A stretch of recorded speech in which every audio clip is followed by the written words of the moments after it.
ஒரு காலத்துல ஒரு ஊர்ல ராமப்பிரி ஒருத்தர் இருந்தாங்க. அவரு ஸ்ரீ ஆஞ்சநேயரோட பெரிய பக்தன். அவ ஒரு விவசாயம் செய்யறவர். அப்புறம் அவகிட்ட ஒரு மாட்டு இருக்கு. அதோட பேரு தான் லக்ஷ்மி. அவங்க 2 பேரு குடும்பம் சந்தோஷமா இருக்கு. அவகிட்ட மனைவி இருந்தா. அவளோட பேரு தான் லீலா. அவங்க 2 பேருமே சந்தோஷமா குடும்பத்தோட வாழ்ந்துருக்காங்க. அவங்க கிட்ட மாட்டு கூட்ட கூட இருக்கு. அப்புறம் அவ ஒரு பால் வியாபாரம் செய்யறாங்க. அப்புறம் அவங்க 2 பேரும் சந்தோஷமா இருந்தாங்க. ஒருத்தர் ராமுக்கு பிசினஸ் ஆக தோணிடுச்சு. அப்புறம் ராமு பணக்காரா இருக்க முடிவு பண்றாங்க. அப்புறம் அவ பால் வாங்கிட்டு காசு வாங்குறாங்க. பால் வாங்கி காசு வாங்கி நிறைய பணம் அவங்களுக்கு வந்துருச்சு. நிறைய பணத்துலதான் அவர் ஒரு பெரிய பங்களா வீட கட்டினாங்க. அப்புறம் ஒரு பெரிய காரை வாங்கினாங்க. அப்புறம் ஒரு பெரிய பால் கடைய கட்டினாங்க.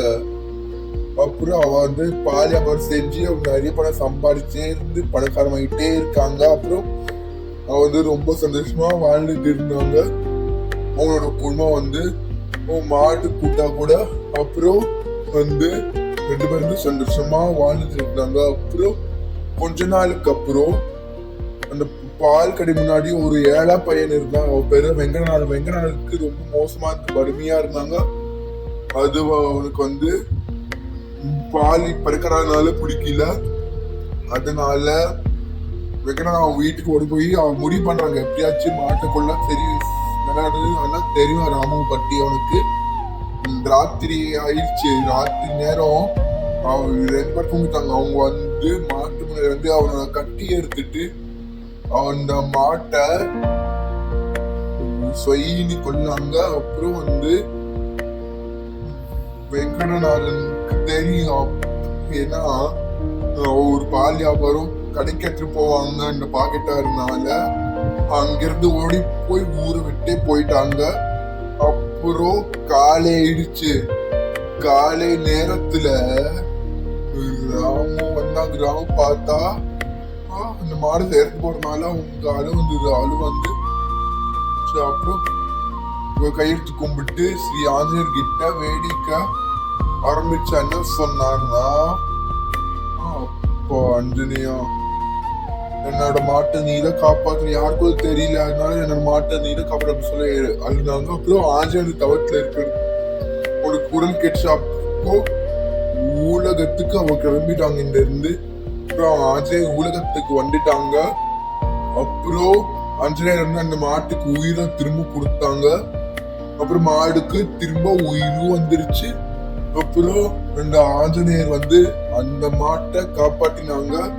அப்புறம் அவ கண்ணை மூடிட்டு அவ ஆசைக்கிட்டு சாமி என்ன மாட்டுக்காக ரொம்ப நன்றி சாமி நன்றியா மறக்க மாட்டேன் சொன்னாங்க.